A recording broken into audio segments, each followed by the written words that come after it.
Share market की तरफ आते हैं, अब गिफ्ट निफ्टी जो इतनी तेज गिरावट दिखा रहा है, मतलब क्या कारण क्या है, ऐसा क्यों डर डर लग रहा है? देखो वैसे नेहा जी कोई ऐसा बड़ा कारण है नहीं कि जिसकी वजह से आप ऐसा डरें कि आपको 100 पॉइंट नीचे खुलना चाहिए। ऐसा कारण तो ढूंढने से नहीं मिलेगा। अगर नेगेटिव ढूंढने जाएंगे इस मार्केट में एक ही है सिर्फ, और वो है एफआईज की बिकवाली। ऐसा नहीं कि रिजल्ट से मतलब कोई बहुत बड़े खराब नहीं। कल कल देखिए 3,000 करोड़ से ज़्यादा की नेट नेट बिकवाली है। कैश में तो छोटी थी, ज़्यादा नहीं थी, 2,100 करोड़ की। इंडेक्स स्टॉक फ्यूचर्स मिला के थोड़ा सा उन्होंने और बेचा, तो 3,000 करोड़ के आसपास की बिकवाली कोई बड़ी भी नहीं होती। ठीक है, सामने 2,600 करोड़ की घरेलू फंड्स ने खरीदारी भी की, लगातार 14वें दिन खरीदारी की।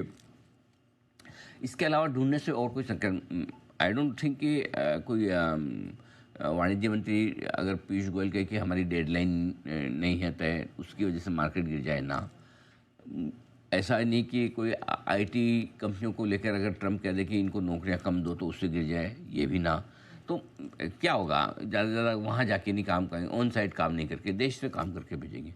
वैसे भी आईटी तो एक ऐसी जगह है जहाँ पे मतलब रिमोटली काम करना हो, अगर किसी को मतलब किसी को जाके मॉरिशस के बीच में भी बैठ के काम करना हो, अगर वहाँ वाईफाई की कनेक्टिविटी तो कर ही ले एक बार तो।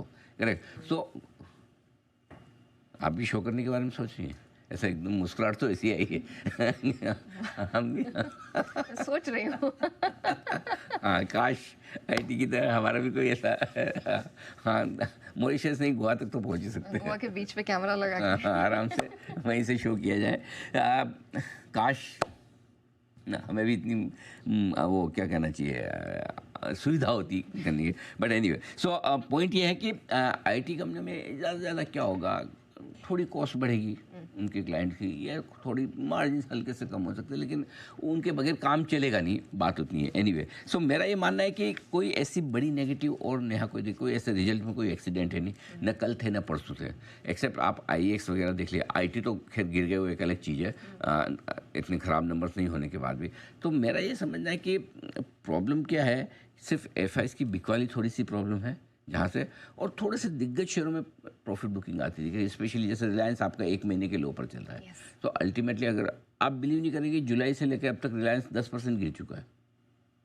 अगर रिलायंस 10% गिरा हुआ है जुलाई से लेकर, सॉरी जून से लेकर अभी तक, 1 महीने में रिलायंस 10% नीचे है, तो निफ्टी 3% तो बनता है ना, 2% तो बनता है। अब 24,670 से अगर हम 25,670 से 25,070 पे हैं, तो गिरे तो 2% है। और अगर रिलायंस 10% नीचे है, उसके बावजूद निफ्टी 2% नीचे, तो फिर इतना तो हो ही सकता है। इतना तो रिलायंस को आप इज्जत देंगे, इतना तो वजन है उनका, सबसे बड़ी कंपनी है। सो आई थिंक कारण एक वही है और कहीं और नहीं। जी ओके, ठीक है, ये तो कारण हमने समझ लिए। तो क्या नीचे की रेंज आज टूटेगी या फिर कुछ उम्मीद है कि रिकवरी देखने को मिले? जैसे आजकल हम देखते हैं ना, सुबह के सेशन में कुछ होता है, क्लोजिंग सेशन में रिकवरी आ जाती है या गिर जाता है मार्केट। तो देखिए, कल जिस तरह के संकेत थे, हाँ, कायदे से हमें ऊपर की रेंज को पार करना चाहिए था। हाँ, करेक्ट। रिजल्ट कोई ख़राब नहीं। हाँ, एफआईज का सप्लाई जितनी आ रही है उससे कहीं बड़ी 2-3 दिनों में खरीदारी लोकल फंड्स ने की है। ग्लोबल अच्छे थे, सेंटीमेंट ठीक था, उसके बावजूद हम ऊपर के रेंज में जाके अटक गए। ये प्रॉब्लम है, जब आप कॉन्फिडेंट होके जाते हो सप्लाई आ जाती है। सेम ये भी एक अलग तरह की समस्या है, जो कि गुड प्रॉब्लम टू हैव, कि जैसे आपको लगता है कि रेंज टूटेगी, नीचे सपोर्ट आ जाता है। अब आज आपको लग रहा है गिफ्ट निफ्टी देखो, कल हम कमज़ोर हो गए, ऊपर से गिर गए, आज और 100, 125, 150 गिर जाए तो लोअर एंड पे पहुंच जाएंगे। लेकिन मेरा ये मानना है कि नीचे के लेवल पे सपोर्ट आने की आपको उम्मीद रखनी चाहिए, कोई गलत नहीं है उस उम्मीद को रखने में। मुझे लगता है कि फ्रेश कमजोरी 24,800 के नीचे होगी, तो कहीं भी 24,900 के आसपास इसके नीचे बाजार सपोर्ट लेने की कोशिश कर लेगा, तो इसलिए रेंज टूटेगी ऐसा लगता नहीं है। और जैसे रेंज के निचले स्तर पर आप पूछते हैं, डर लगता है, रिकवरी आ जाती है। ऊपर में ये ज़रूर है 25,150, 25,250 पार करने में मुश्किल है। नीचे में 24,800, 24,900 आपका सपोर्ट रेंज है। तो मैं रेंज टूटेगी ऐसा मान के नहीं चला अभी तक।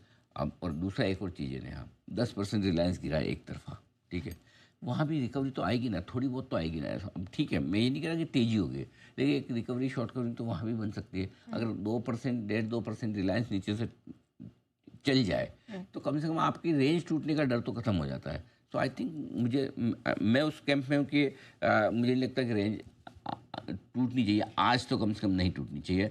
तो 100 पॉइंट या 125, 150 पॉइंट के गैप से खुलेंगे, तो वहाँ से नीचे से रिकवरी आने की आपको उम्मीद रखनी चाहिए, इसमें कोई डाउट नहीं। ऑलराइट।